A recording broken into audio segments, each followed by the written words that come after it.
గత కొన్ని నెలలుగా తెలుగు ఇండస్ట్రీలో టాప్ హాట్ టాపిక్గా మారింది శామ్ చైతుల ప్రేమాయణం. సమంత లీక్ చేసింది, నాగ్ యాక్సెప్ట్ చేశాడు, చైతు కన్ఫర్మ్ చేశాడు.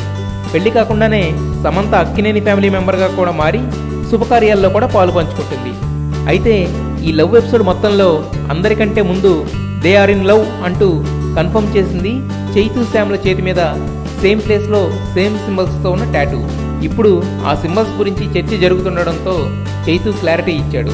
తమ చేతిపై ఉన్న టాటూ రోమన్ సింబల్స్లో ఒకటి. దీని మీనింగ్ ఏంటంటే మన రియాలిటీని మనమే క్రియేట్ చేసుకోవాలి అంటూ సీక్రెట్ రివీల్ చేశాడు. తమ ఆలోచనలు మనసులు దగ్గర కావడంతో ఈ టాటూ వేయించుకున్నామన్న చైతు పెళ్లి తర్వాత కూడా సమంత సినిమాలు చేస్తుందని చెప్పాడు. తాను 2 పెద్ద ఫ్యామిలీల బ్యాక్గ్రౌండ్తో ఈ పొజిషన్లో ఉన్నానని, సమంత మాత్రం ఎవరి సపోర్ట్ లేకుండానే అంత స్టార్డమ్ సంపాదించుకుందని, అలాంటి తనను సినిమాలు చేయొద్దనడం కరెక్ట్ కాదన్నాడు. ఈ మాటలు విన్నోళ్ళంతా చైతు రియలిస్టిక్ బిహేవియర్ని అప్రిషియేట్ చేస్తున్నారు. నిత్య మేనన్ కాస్త హైట్ తక్కువ, కొంచెం వెయిట్ ఎక్కువ, కానీ పెర్ఫార్మెన్స్ పీక్స్లో ఉంటుంది. అందుకే ఆమె డ్రాబ్యాక్స్ గురించి ఎవరూ డిస్కస్ చేయరు. ఒకవేళ ఎవరైనా కామెంట్ చేసినా నిత్య డోంట్